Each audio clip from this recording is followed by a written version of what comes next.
Interference of light.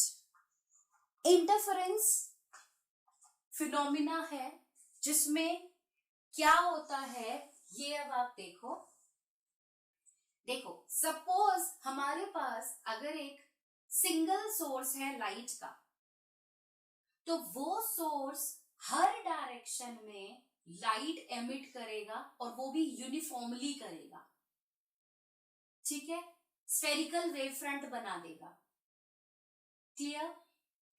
लेकिन जब हमारे पास दो अलग कोहेरेंट सोर्सेज ऑफ लाइट होते हैं जो कॉन्टिन्यूअसली लाइट वेव्स एमिट करते जा रहे हैं, same amplitude, same wavelength, same frequency, same phase के,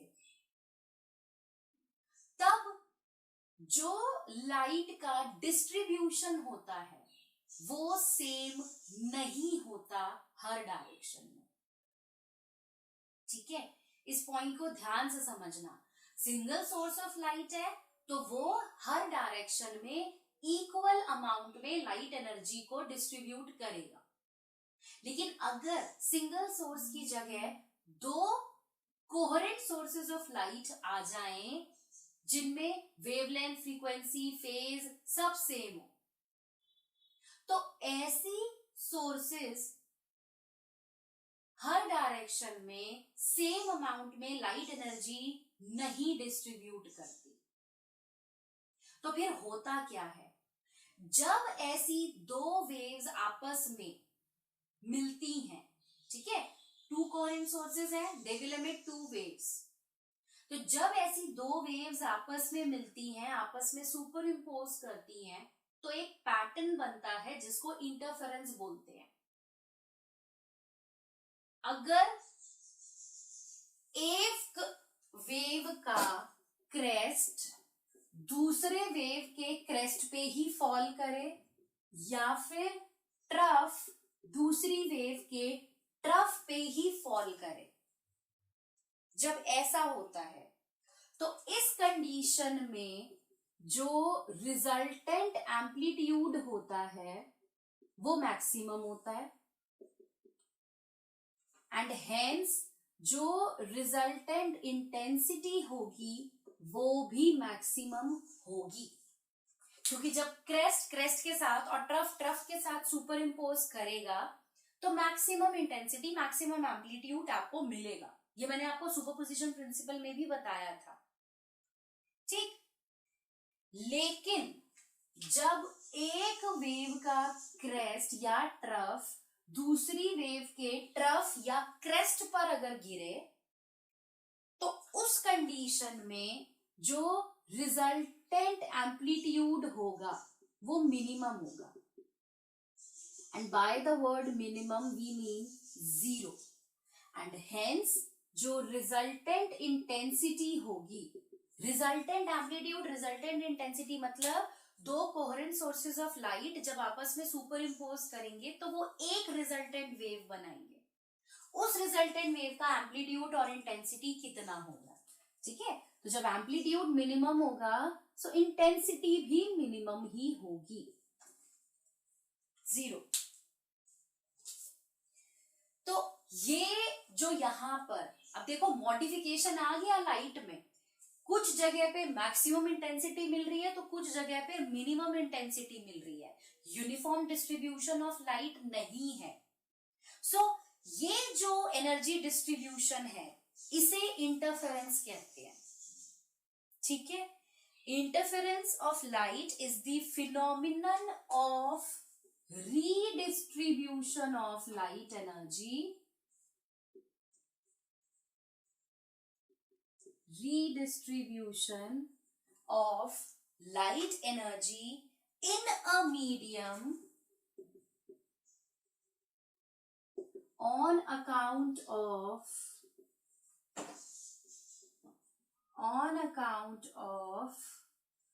superposition of light waves from two coherent sources.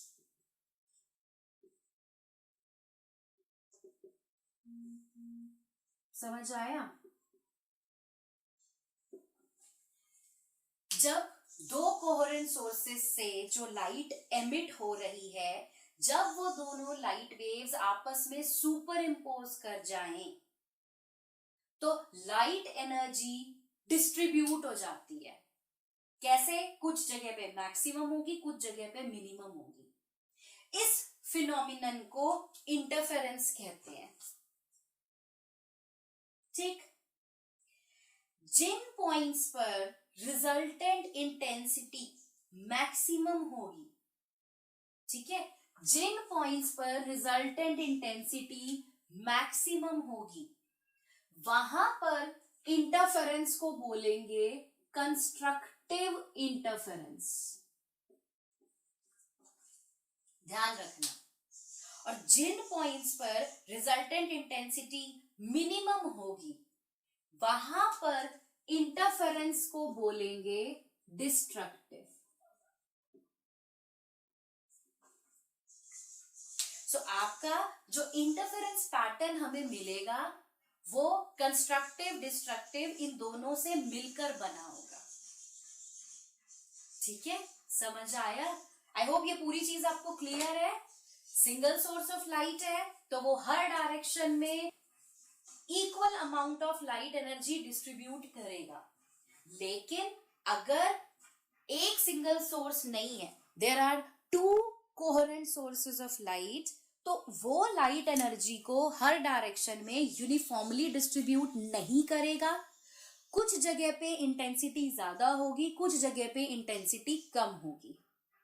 अगर दोनों लाइट वेव्स के क्रेस्ट या ट्रफ आपस में सुपर इम्पोज करते हैं तो रिजल्टेंट एम्पलीट्यूड और इंटेंसिटी दोनों मैक्सिमम होंगे। उसे हम कहेंगे कंस्ट्रक्टिव इंटरफेरेंस।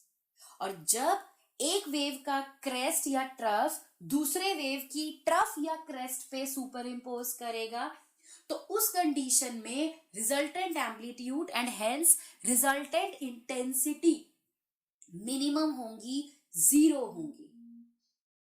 एंड सो उसे हम बोलेंगे डिस्ट्रक्टिव इंटरफेरेंस।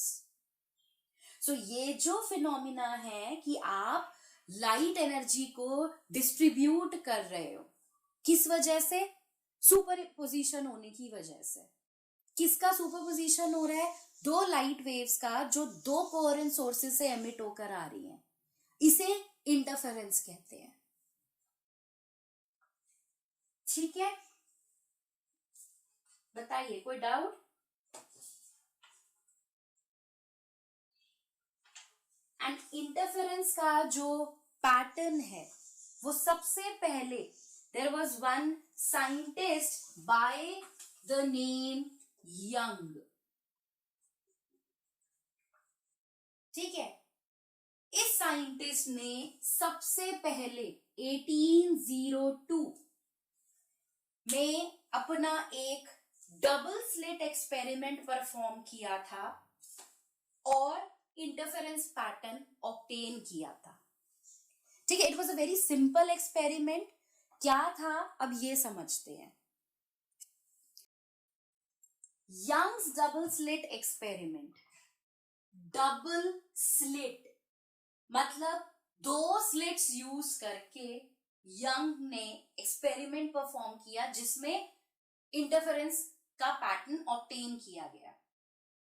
ठीक है, अब इसमें था क्या, इसका सेटअप क्या था, अब ये जरा हम ध्यान से समझते हैं। सबसे पहले एक मोनोक्रोमैटिक सोर्स ऑफ लाइट लिया गया S। लेट्स से ये एक मोनोक्रोमैटिक सोर्स ऑफ लाइट है S।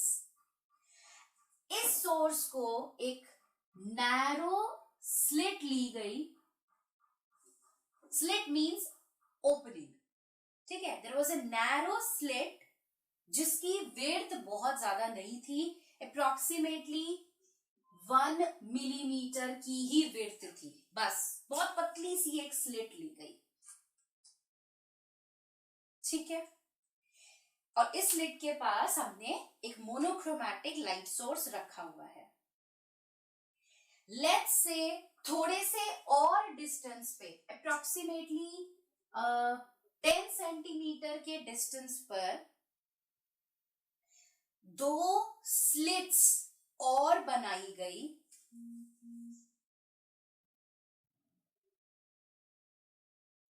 two more fine slits were there, slits A and B, जो इस सोर्स से अप्रोक्सीमेटली 10 सेंटीमीटर्स की दूरी पर रखी गई थी, ठीक।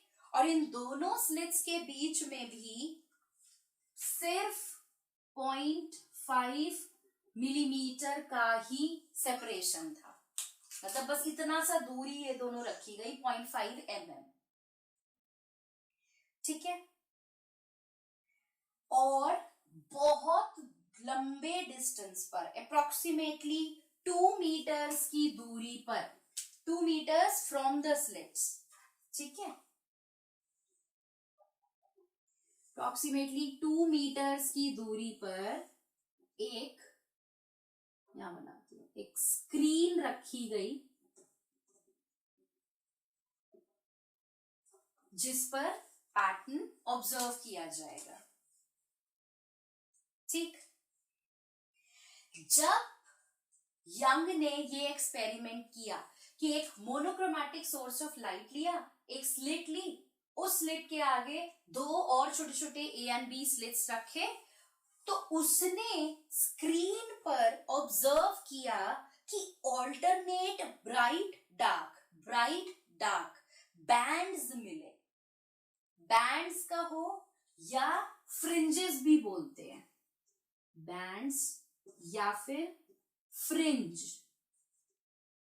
FRINGES, फ्रिंजेस भी कहते हैं, ठीक। तो इसने ऑब्जर्व किया कि स्क्रीन पे ब्राइट डार्क, इसी तरह नीचे ब्राइट डार्क बहुत सारे बैंड्स या फ्रिंजेस ऑब्टेन हुए, जिनको यंग ने नेम दे दिया इंटरफेरेंस फ्रिंजेस, ठीक। एंड जब यंग ने ए और बी में से कोई भी एक स्लिट क्लोज कर दी, कि लेट्स सी अगर मैं ये क्लोज कर दूं तो क्या होगा, तो जो इंटरफेरेंस फ्रिंजेस मिल रहे थे वो गायब हो गए, यानी कि उसने कंक्लूड कर लिया कि अगर मुझे इंटरफेरेंस पैटर्न चाहिए तो मुझे ये दोनों स्लिट्स को ओपन रखना ही पड़ेगा, तभी इंटरफेरेंस पैटर्न मिलेगा, नहीं तो नहीं मिलेगा, ठीक।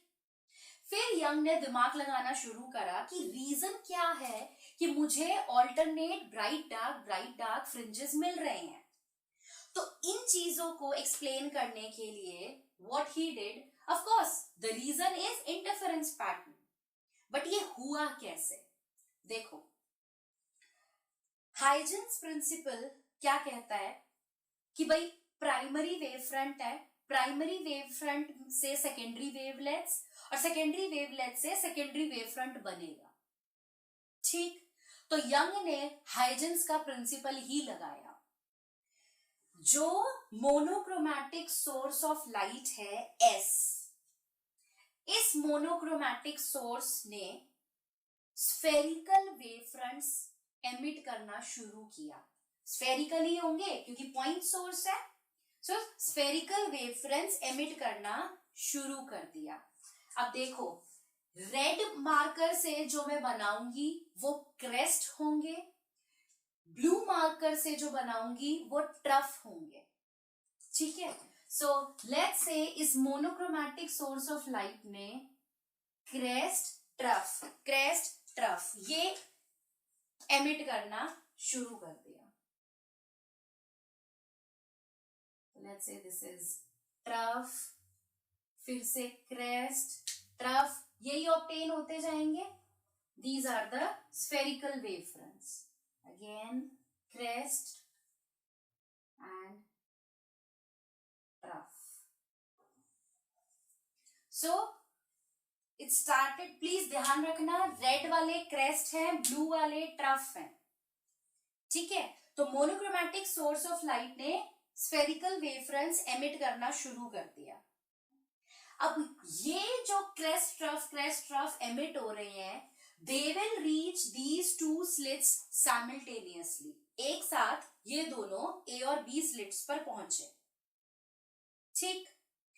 अब ये थे प्राइमरी वेव फ्रंट्स, ये स्फेरिकल वेव फ्रंट्स जो थे, these were the primary wave fronts. अब जब ये दोनों साइमल्टेनियसली ए और बी स्लिट्स पर पहुंचे तो क्या हुआ, अब ये बन गए क्या, सेकेंडरी वेवलेट्स।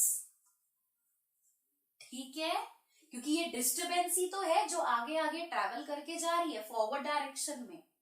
सो ये प्राइमरी वेव फ्रंट्स जो थे ए और बी स्लिट से जैसे ही पहुंचेंगे साइमल्टेनियसली, स्लिट से क्रॉस करके निकलेंगे, सो ये सेकेंडरी वेवलेट्स बन गए।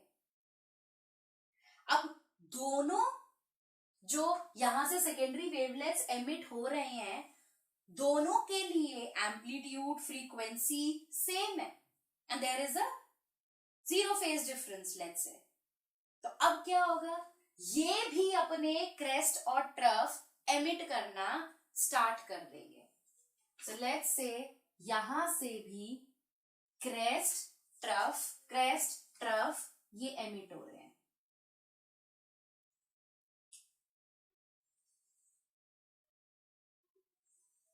ध्यान से देखना, ठीक है। अब ये देखो, ये अब एक दूसरे को इंटरसेक्ट भी कर रहे हैं।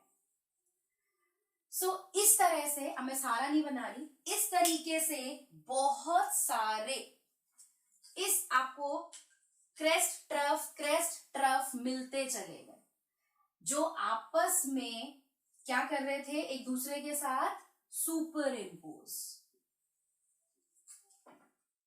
ठीक है भाई, एक का क्रेस्ट एक दूसरे के क्रेस्ट पे, एक का ट्रफ दूसरे के ट्रफ पे। कुछ पॉइंट्स ऐसे भी होंगे जहां पर एक का क्रेस्ट दूसरे के ट्रफ पर आ रहा होगा।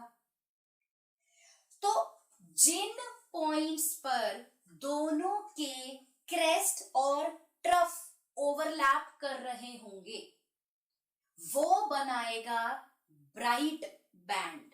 जैसे कि देखो ये वाला, ये इसका क्रेस्ट और इसका क्रेस्ट है, तो एक पॉइंट ये हो गया, ट्रफ एंड ट्रफ ये रहा, क्रेस्ट एंड क्रेस्ट ये रहा, और ये रहा ट्रफ एंड ट्रफ। तो जो ऐसे यहां से पॉइंट्स जो निकलेंगे, ये बनाएंगे ब्राइट बैंड। ठीक है, मैं इसको और थोड़ा सा क्लोज कर रही हूं स्क्रीन को।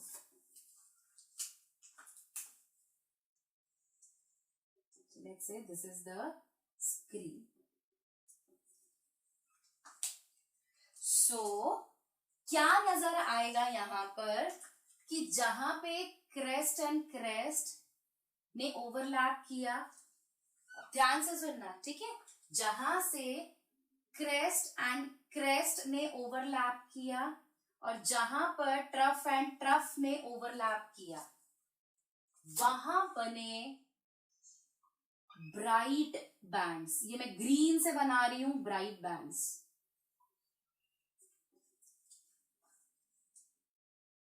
ठीक, और जहां पर ट्रफ और ट्रफ ने ओवरलैप किया, सॉरी, क्रेस्ट एंड ट्रफ ने ओवरलैप किया,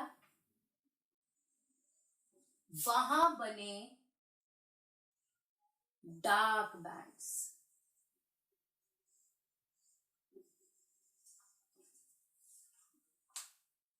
ठीक है, उनकी स्पेसिंग भी थोड़ी सही करते हैं,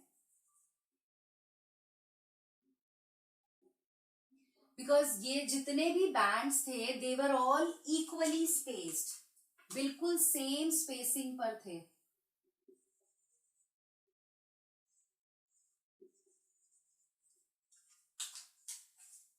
सो इस तरीके से ऑल्टरनेट ब्राइट डार्क ये बैंड्स मिलते चले गए।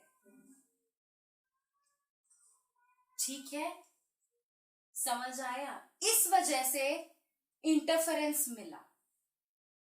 फिर से सुन लो, as monochromatic source of light है। सोर्स को आपने एक स्लिट लिया, वहां पर रखा, ठीक है, स्लिट बहुत ज्यादा बड़ा नहीं था, 1 mm साइज का था बस। सोर्स से 10 सेंटीमीटर, अप्रोक्सीमेटली 10 सेंटीमीटर की दूरी पर दो स्लिट्स और पैरेलल टू सोर्स बनाए गए, ए एंड बी। ठीक है, दोनों स्लिट्स के बीच में separation was only about 0.5 mm। फिर ए और बी स्लिट्स से 2 मीटर्स दूर एक स्क्रीन लगाई गई जिस पर यंग ने alternate bright dark interference bands या इंटरफेरेंस फ्रिंजेस ऑब्टेन किए। अब कैसे ऑब्टेन किए? जब मोनोक्रोमैटिक सोर्स रखा तो इस मोनोक्रोमैटिक सोर्स ने स्फेरिकल वेवफ्रंट्स एमिट करने शुरू कर दिए। ये स्फेरिकल वेवफ्रंट्स बने प्राइमरी वेवफ्रंट। जैसे ही ये primary wavefront A and B slits पर पहुंचे, now they become a source of secondary wavelets and according to Huygens principle ये सेकेंडरी वेवलेट्स फर्दर आगे बढ़े। ठीक, जब एक लाइट वेव का क्रेस्ट दूसरे लाइट वेव के क्रेस्ट से या एक लाइट वेव का ट्रफ दूसरे लाइट वेव के ट्रफ से ओवरलैप करा तो ब्राइट कलर का बैंड मिला। और जब एक वेव के क्रेस्ट ने दूसरे वेव के ट्रफ या फर्स्ट वेव के ट्रफ ने दूसरे वेव की क्रेस्ट के साथ ओवरलैप या सुपर इम्पोज किया तो डार्क बैंड मिला। डार्क बैंड का मतलब कुछ नहीं था वहां पर। ठीक है, एक ब्राइट कलर की स्ट्रिप थी, फिर कुछ भी नहीं था, फिर एक और ब्राइट कलर की स्ट्रिप थी, फिर कुछ नहीं था। तो जहां कुछ भी नहीं था उसको डार्क बैंड माना। तो क्या रीजन था यहां पर? Superposition of wave fronts. जो सेकेंडरी वेव फ्रंट्स निकले वो वेव फ्रंट्स आपस में सुपर इम्पोज हुए, जिनकी वजह से ऑल्टरनेट ब्राइट डार्क बैंड्स आपको मिले। ठीक है, और ये चीज आपको समझ आ ही गई है कि अगर ऐसे कर सकते हो कि जैसे ये एक वेव है आपकी, ठीक है, ये दूसरी वेव है, दोनों के क्रेस्ट ने आपस में ओवरलैप किया तो बड़ा सा आपको मिला, ब्राइट बैंड मिल गया। ठीक है, यहां पर क्या हुआ? इस कंडीशन में आप कह सकते हो कि ये एक वेव है। ठीक है, इसको थोड़ा सा और छोटा करके बता देती हूँ बिकॉज एम्पलीट्यूड सेम है दोनों का, है ना, सेम एम्पलीट्यूड की वेव्स है। फिर दूसरे वाला इस तरफ था, एक के क्रेस्ट ने दूसरे के ट्रफ से ओवरलैपिंग की तो क्या रहा? 0 हो गया, डार्क बैंड मिल गया।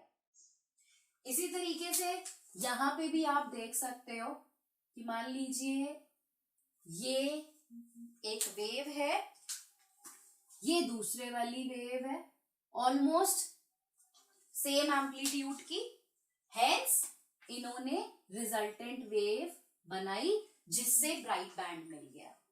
सो इस तरीके से आप दिखा सकते हो। So this is superposition principle between two wave fronts which are obtained from two coherent sources. ठीक है, एंड इसी वजह से ऑल्टरनेट ब्राइट डार्क आपको मिल रहे हैं।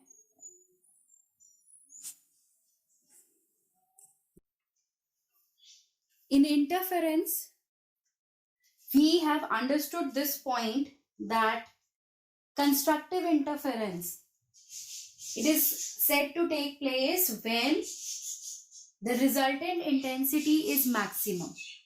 ठीक है, जब दोनों कोहेरेंट सोर्सेस से जो वेव्स आ रही हैं, जब उनके क्रेस्ट आपस में सुपर इम्पोज करें या दोनों के ट्रफ्स आपस में सुपर इम्पोज करें, उस कंडीशन में इंटेंसिटी मैक्सिमम होगी और कंस्ट्रक्टिव इंटरफेरेंस मिलेगा। जबकि अगर एक वेव का क्रेस्ट दूसरे वेव की ट्रफ के साथ सुपर इम्पोज करे तो इंटेंसिटी मिनिमम हो जाएगी, and minimum intensity means 0 intensity. तो उस कंडीशन में डिस्ट्रक्टिव इंटरफेरेंस मिलेगा। ठीक, अब इनकी कंडीशंस क्या हैं, कैसे किस कंडीशन को सेटिस्फाई करके कंस्ट्रक्टिव और डिस्ट्रक्टिव इंटरफेरेंस हमें मिल सकते हैं। ठीक, अब ये समझते हैं। Suppose the two waves from the two coherent sources, okay, they are represented by this. y1 is equal to a sine omega t, ठीक है, and y2 is equal to b sine omega t plus 5, ठीक है।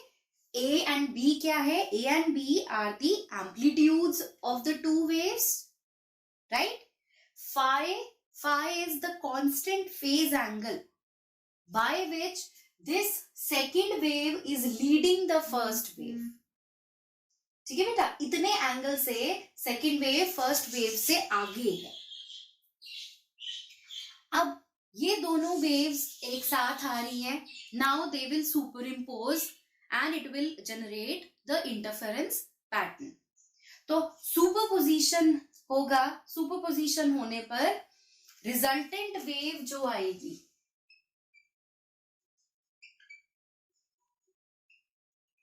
Resultant wave का displacement होगा y is equal to y1 plus y2, ठीक। इसको add करो, y is equal to a sine omega t plus b sine omega t plus 5, ठीक। अब हमारे पास एक फॉर्मूला होता है sine a plus b, this is equal to sine a cos b plus cos a sine b, ठीक है। ये एक ट्रिग्नोमेट्रिक रिलेशन। अब ये यहां लगाएंगे साइन a प्लस बी, इसके अंदर अब हम ये फॉर्मूला अप्लाई करेंगे, तो ये बन जाएगा y is equal to a sine omega t plus b, अब ओपन करो bracket, sine a cos b plus cos a sine b, ठीक है। तो ये बना sine a cos b plus cos a sine b, ठीक है।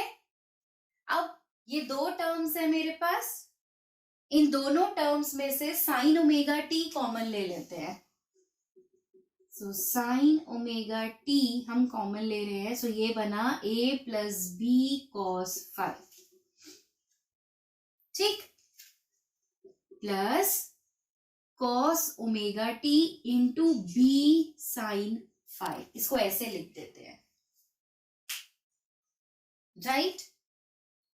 Now we will let this bracket term, let a plus b cos 5, अब इसको हम लेट कर लेते हैं r कॉस थीटा, ठीक है। r क्या है? r is the amplitude of the resultant wave and theta phase angle of the resultant wave, वो आएगा, ठीक है।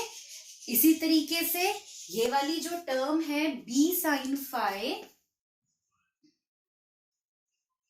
इसको भी लेट कर लेते हैं r साइन थीटा, ठीक है। सो इन दोनों की वैल्यूज यहां पे वापस पुट करो, सो क्या आएगा हमारे पास, y इज इक्वल टू, देखो क्या आता है, r sine omega t cos theta, ठीक, plus r cos omega t sine theta, ये आ गया। अब यहां से r कॉमन ले लो, सो ब्रैकेट में क्या बना, sine omega t cos theta plus cos omega t sine theta, so ये फिर से वही आ गया, sine A cos B plus cos A sine B, ये वाली आइडेंटिटी। तो इसको हम साइन ए प्लस बी लिख सकते हैं, so y is equal to r sine A है ओमेगा टी और b है आपका थीटा, सो बस ये रिलेशन आ गया। So y is equal to r sin omega t plus theta. Y क्या है? Y is the displacement of the resultant wave R is the amplitude of the resultant wave, right? Theta is the phase angle of the resultant wave. ठीक है, अब यहां पर ये दो expressions थे मेरे पास, expression number 1 and expression number 2. हम क्या करेंगे, इन दोनों को स्क्वायर करके ऐड कर देंगे. ठीक है, so squaring and adding 1 and 2, इन दोनों को स्क्वायर्स करके ऐड कर दो. क्या बनेगा, r square cos square theta plus r square sine square theta. This is equal to a plus b cos phi whole square plus B square sine square phi. Squaring and adding.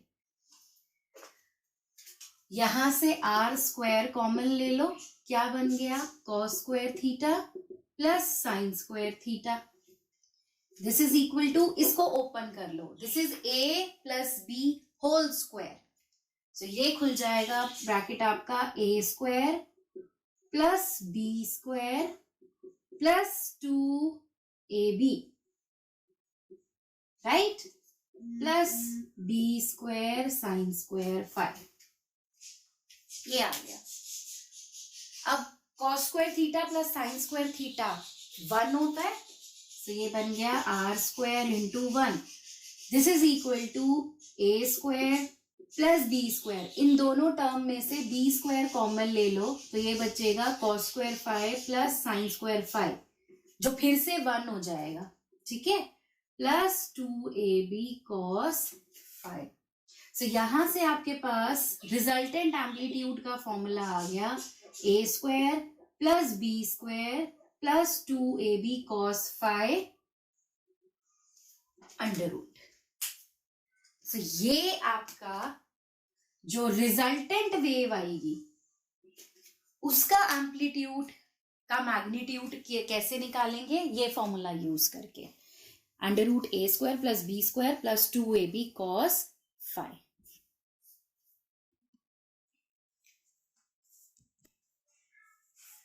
Yes, so we have done interference of light. Yes, that it is the phenomenon of redistribution of light energy. And when the crest of one wave superimpose on the crest, or the trough of one wave superimpose on the trough of the other, so we get bright bands or bright fringes. And when the crest and trough overlap, we get dark bands. So interference is the phenomenon of redistribution of light energy on account of superposition of light waves. जब दो coherent sources से light waves emit होके आएंगी और super impose करेंगी, तब interference pattern मिलेगा, जिसमें आपको ऑल्टरनेट ब्राइट डार्क बैंड्स मिलेंगे. और ये सबसे पहले यंग ने अपने डबल स्लिट एक्सपेरिमेंट से प्रूव किया था, हमने वो भी डिस्कशन किया. And we were obtaining the conditions of constructive and destructive interference, right. We took two coherent sources of light. Y1 is A sin omega t, Y2 is B sin omega t plus phi. The second wave is leading the first wave by a constant phase angle of phi. दोनों sources ने, दोनों light waves ने आपस में superimpose किया. सो y is y1 plus y2, add किया, identity लगाई, sine a plus b is sine a cos b plus cos a sine b, bracket open किया, साइन ओमेगा टी कॉमन लिया. First term जो है a plus b cos phi, इसको हमने r cos theta, और second term b sine phi को r sine theta put किया. ये एक्सप्रेशन आया, r कॉमन लिया, so we get sine a cos b plus cos a sine b, which become sine a plus b. Clear? And here capital R is the amplitude of the resultant wave. Clear?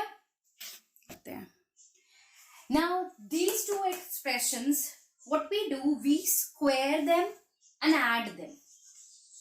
Okay, so let's do squaring and adding. Let's say this is 1 and 2. So let's square and add 1 and 2. So what we get? We get r square cos square theta plus r square sin square theta. This is equal to a plus b cos phi whole square plus b square sin square phi. ठीक, यहां से r square common ले लो, तो ये बन गया cos square theta plus sine square theta, जो कितना होता है 1, है ना. एंड यहां पे you open the bracket, a square plus b square plus 2ab cos phi, ये बना, plus b square sine square phi. अब यहां से b square cos square phi और b square sine square phi, ये दो चीजें हैं, b स्क्वायर कॉमन ले लो, cos square phi plus sine square phi 1 बन जाएगा. This becomes a square plus b square plus 2ab cos phi. ठीक, और ये फिर से a square plus b square plus 2ab cos theta का फॉर्मूला बन गया. तो ये आ गया आपके पास r square is equal to a plus, क्या आएगा, बना कोई फॉर्मूला? नहीं बना. a square plus b square plus 2ab cos phi. So यहां से आपके पास r आ गया under root a square plus b square plus 2ab cos phi.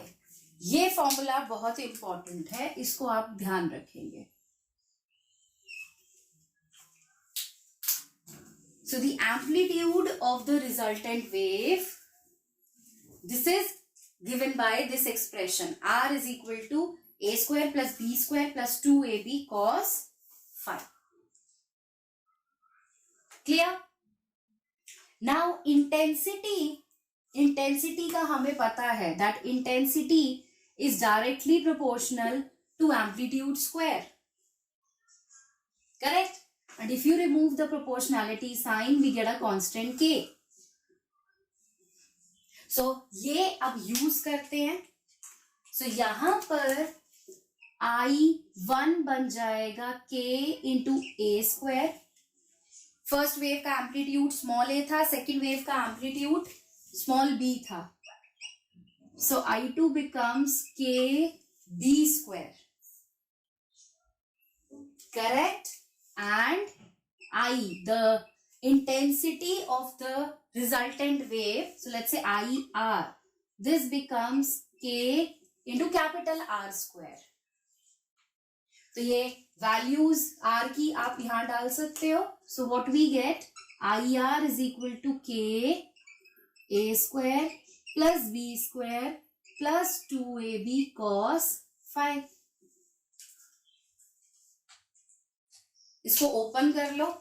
What we get, I R is equal to K A square plus K B square plus 2kab cos phi. Correct? K A square is I1 plus K B square is I2 plus 2, इसको मैं लिख सकती हूं क्या, K A, this becomes under root I1. Similarly K B, K constant है, आप 2 बार ले सकते हो, right? So this becomes root I1 and root I2. So 2 under root I1 I2 into cos phi. So ये एक्सप्रेशन आपके पास आ गया.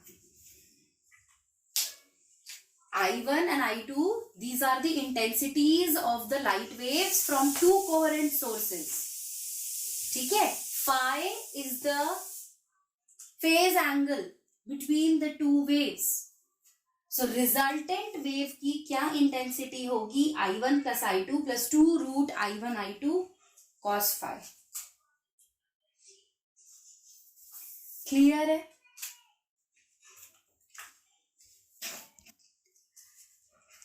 Now अब हम कंडीशंस निकालते हैं कंस्ट्रक्टिव और डिस्ट्रक्टिव इंटरफेरेंस की. ठीक है, देखो, फॉर कंस्ट्रक्टिव इंटरफेरेंस हम बात कर रहे हैं कि कंस्ट्रक्टिव इंटरफेरेंस तब होगा जब ब्राइट बैंड बनता है ना. ब्राइट बैंड का मतलब the intensity should be maximum. अब इंटेंसिटी मैक्सिमम कब होगी? ये इंटेंसिटी का फॉर्मूला है. इंटेंसिटी मैक्सिमम कब होगी? जब cos phi मैक्सिमम हो जाए. एंड cos phi मैक्सिमम का मतलब +1 वैल्यू हो cos की. करेक्ट. तो यहां से आपके पास phi की वैल्यूज आएगी. cos phi 1 कब होता है? 0 डिग्री पर, है ना. सो this becomes phi can be 0, 2 pi, 4 pi and so on. cos 0, cos 360, इस तरीके से cos की वैल्यूज इन सब पर +1 होती है. तो phi becomes 0, 2 pi, 4 pi and so on. So यहां से आप एक phi का जनरल एक्सप्रेशन निकाल सकते हो 2n pi, where n can take values 0, 1, 2, 3 and so on. Put करके देखो यही आएगा. n0 so phi 0, n1 तो 2 pi, n2 तो 4 pi, n3 6 pi and so on. So constructive interference तब आपको मिलेगा जब फेज एंगल 2n pi की वैल्यू लेगा. और अगर पाथ डिफरेंस निकालें, पाथ डिफरेंस निकालने का मैंने आपको फॉर्मूला बताया था. Path difference let's say x, क्या फॉर्मूला था? Lambda upon 2 pi into phase difference. तो फेज डिफरेंस यहां पे डाल दो value. So x is equal to lambda upon 2 pi into 2n pi. यहां से 2 पाई कैंसिल हो गए. सो आपके पास पाथ डिफरेंस कितना आ गया? n lambda. ये एक्सप्रेशंस याद रखने हैं. तो आप देख सकते हो फॉर कंस्ट्रक्टिव इंटरफेरेंस क्या कंडीशन है? The phase difference between the two waves, it should be 0 और an integral multiple of 2 pi. या पाथ डिफरेंस की टर्म्स में बात करें, so the condition for constructive interference is what? The path difference between the two waves should be 0. अगर n 0 है तो it should be 0 or an integral multiple of full wavelength. ठीक है. तो जब भी दोनों वेव्स के बीच में फेज डिफरेंस या पाथ डिफरेंस 0 होगा या इंटीग्रल मल्टीपल ऑफ 2 पाई या integral multiple of lambda wavelength ये होगा, तब हमेशा आपको ब्राइट बैंड्स मिलेंगे, कंस्ट्रक्टिव इंटरफेरेंस मिलेगा. फॉर डिस्ट्रक्टिव इंटरफेरेंस, अब डिस्ट्रक्टिव इंटरफेरेंस क्या है? जब डार्क बैंड्स आपको मिल रहे हैं, intensity should be minimum, right. अब मिनिमम करने के लिए cos phi should be minimum, और cos की वैल्यू मिनिमम क्या हो सकती है? -1. करेक्ट. सो phi क्या वैल्यूज ले सकता है?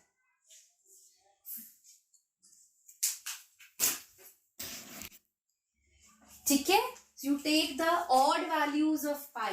So phi should be pi, 3 pi, 5 pi, 7 pi, and so on. So in general, you can write phi is equal to 2n minus 1 pi. आप पुट करके देखो, यही आएगी values. You put n as 1. ठीक है, यहां पर n की जो वैल्यूज हैं, they start from 1 2 3 and so on. 0 constructive interference में चली गई n की वैल्यू. ठीक है, यहाँ पे 1 डालो तो ये पाई बनेगा, 2 डालो 3 पाई, 3 डालो 5 पाई, 7 पाई, 9 पाई. इस तरीके से ये वैल्यूज बनेगी. And when we calculate the path difference, so x is equal to lambda upon 2 pi into phase difference. So x is equal to lambda upon 2 pi into 2n minus 1 pi. ये बन गया. So pi से pi cancel. So what we get? Path difference as 2n minus 1 lambda by 2. Very important. So destructive interference के लिए आप क्या condition लिख सकते हैं? डिस्ट्रक्टिव इंटरफेरेंस कब मिलेगा? When the phase difference between the two waves should be an odd integral multiple of pi. Odd integral multiple 1, 3, 5, 7, 9 ये values आएंगी. So the phase difference should be an odd integral multiple of pi, or the path difference should be odd integral multiple of half wavelength. ठीक है, lambda by 2 है. So it's an odd integral multiple of half wavelength. Now we have calculated the amplitude. ठीक, अभी हमने पढ़ा interference constructive तब होगा जब cos phi की वैल्यू +1 होगी. डालना जरा यहाँ पे +1, तो r कितना आ जाएगा यहां से? Amplitude will be a² + b² + 2ab into 1. Correct. तो ये बन गया a² + b² + 2ab. ये फॉर्मूला है a + b² का. सो यहां से रिजल्टेंट आपके पास आ गया a + b, और ये मैक्सिमम वैल्यू है रिजल्टेंट वेव की. ठीक है, रिजल्टेंट वेव का एम्पलीट्यूड मैक्सिमम a + b हो सकता है. और यहीं से I max अगर आप, सो दिस इज R max, यहीं से अगर आप I max निकालो, I max proportional to R max का square, right? So I max is what? A + b का स्क्वायर. ठीक है, या फिर k इंटू a + b का होल स्क्वायर. सो ध्यान रखना, कंस्ट्रक्टिव इंटरफेरेंस जब होगा इतना मैक्सिमम एम्पलीट्यूड होगा और इतनी मैक्सिमम इंटेंसिटी होगी. इसी तरीके से आप डिस्ट्रक्टिव के लिए कर सकते हो. डिस्ट्रक्टिव इंटरफेरेंस के लिए cos phi शुड बी -1.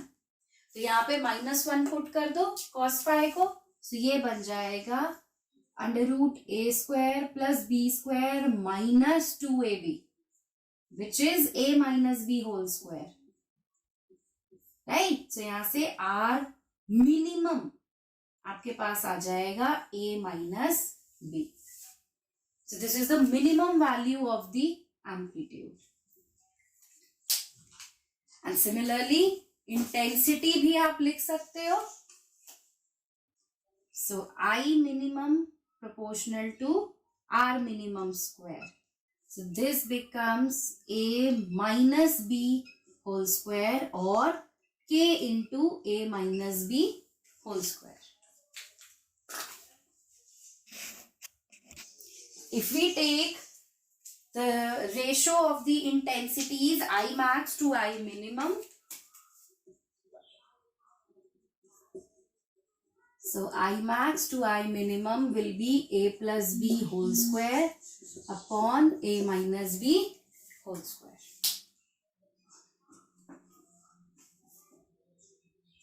ठीक,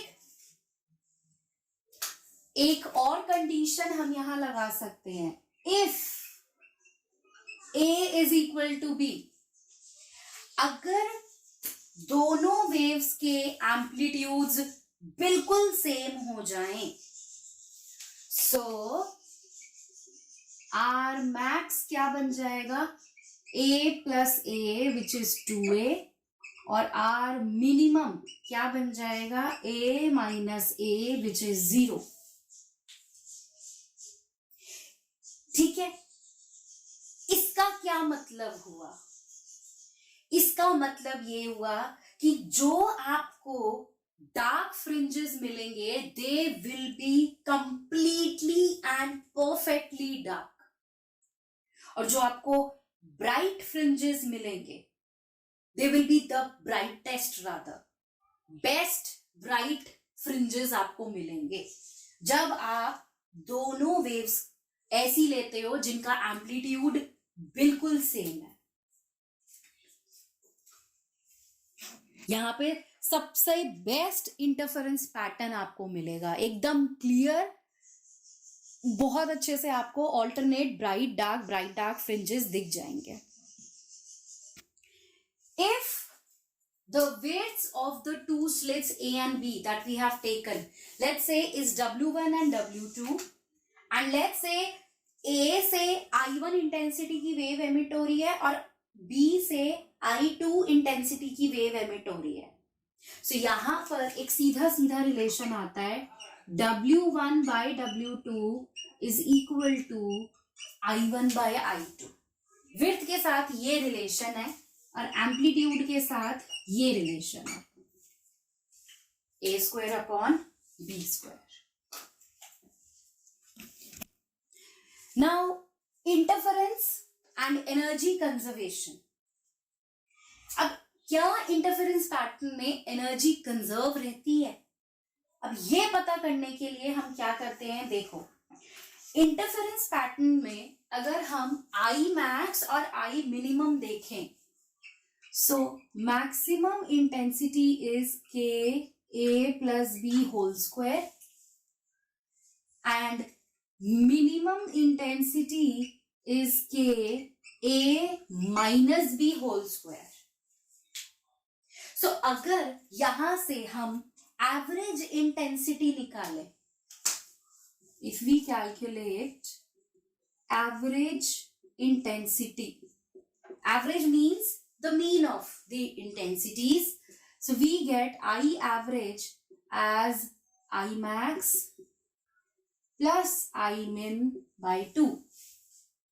यही होता है sum of observations upon number of observations. so ये कितना आ जाएगा, वैल्यूज पुट करके सॉल्व करो, k a plus b whole square plus k a minus b whole square upon 2. ठीक, ब्रैकेट्स ओपन करो, solve the expression, so I average is k by 2 ऐसे लिख देते हैं, सो this becomes a square plus b square plus 2ab and this becomes a square plus b square minus 2ab. ठीक है, तो यहां से ये टर्म तो कैंसिल हो गई, ये बन गया 2a square plus 2b square, 2 भी कॉमन ले लो बाहर, सो 2k a square plus b square by 2 ये आ जाएगा, है ना, 2 से 2 कैंसिल. सो एवरेज इंटेंसिटी यहां से मेरे पास कितनी आ गई, k a square plus b square. ठीक है, ये एवरेज इंटेंसिटी है लाइट की इंटरफेरेंस पैटर्न में। जब हमें इंटरफेरेंस पैटर्न ऑब्टेन हो रहा है तब इतनी इंटेंसिटी आपको मिल रही है।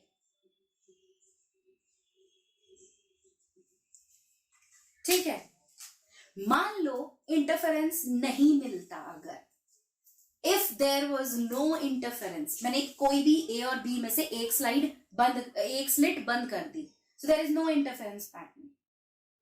ठीक है, या कुछ और रीजन रहा कि इंटरफेरेंस आपको नहीं मिला, सो अब जो दो सोर्सेज हैं वो सिंपल आपके पॉइंट सोर्सेज की तरह काम करेंगे, है ना। अब वो इंटरफेरेंस नहीं बना रहे तो कोहेरेंट सोर्सेज हो ना हो क्या फर्क पड़ता है।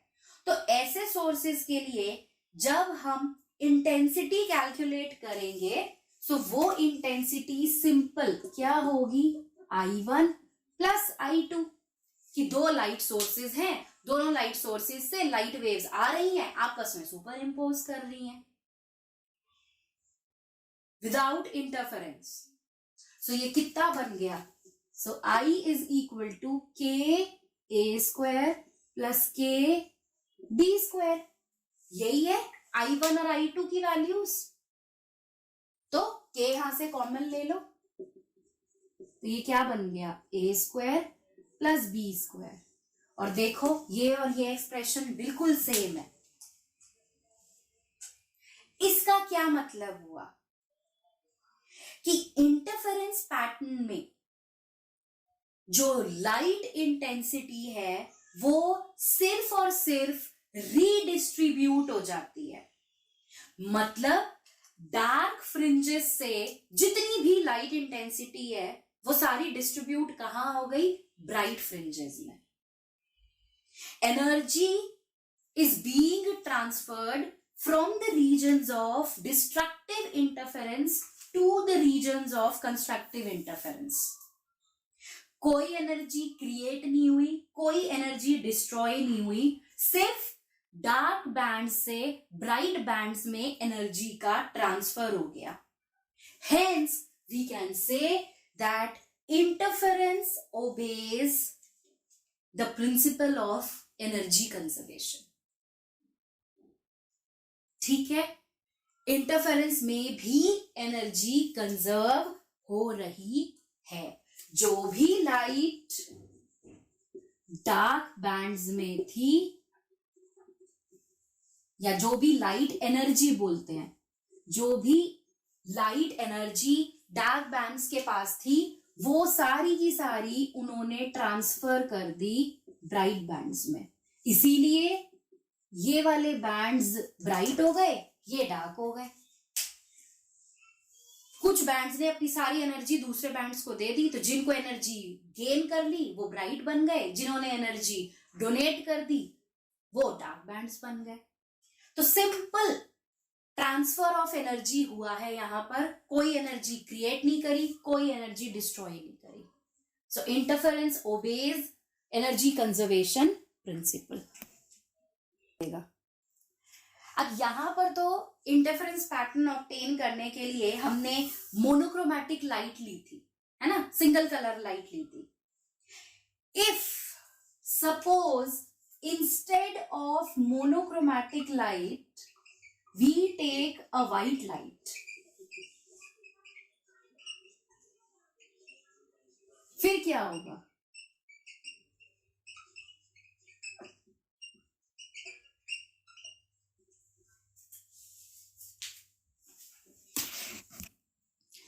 अब हमने कहा इंटरफेरेंस में ऑल्टरनेट ब्राइट डार्क फ्रिंजेस बन रहे हैं। अब हर एक फ्रिंज की विड्थ कितनी होगी, थिकनेस कितनी होगी, वो हमें देखना है। क्या ब्राइट डार्क बिल्कुल सेम विड्थ के बनेंगे, या एक थोड़ा मोटा एक थोड़ा पतला, मतलब एक विड्थ ज्यादा एक विड्थ कम बनेगी, कैसे बनेंगे? ये करने के लिए हम एक डायग्राम ड्रॉ करते हैं। सपोज हमारे पास दो स्लिट्स हैं, slit A and slit B. Let's say this is slit A and slit B. ठीक है, ये दोनों स्लिट्स एक दूसरे से स्मॉल d डिस्टेंस अपार्ट है एंड दोनों के पास हमने एक लाइट सोर्स रखा हुआ है, मोनोक्रोमैटिक लाइट सोर्स रखा हुआ है, ठीक है, जिसकी वेवलेंथ है लैम्डा। एंड लेट्स से थोड़ी सी दूर MN एक स्क्रीन रखी हुई है जो कैपिटल D डिस्टेंस दूर है, ठीक है, स्लिट्स से। अब सपोज अब क्या होगा, देखो A और B स्लिट से जो भी लाइट वेव्स निकल कर जाएंगी वो आपस में सुपर इम्पोज करेंगी और इस MN स्क्रीन पर एक इंटरफेरेंस पैटर्न बना देंगी, ठीक है। अब हम क्या करते हैं, let's take O as the center of the two slits और यहां से हम डॉटेड लाइंस ड्रॉ करते हैं।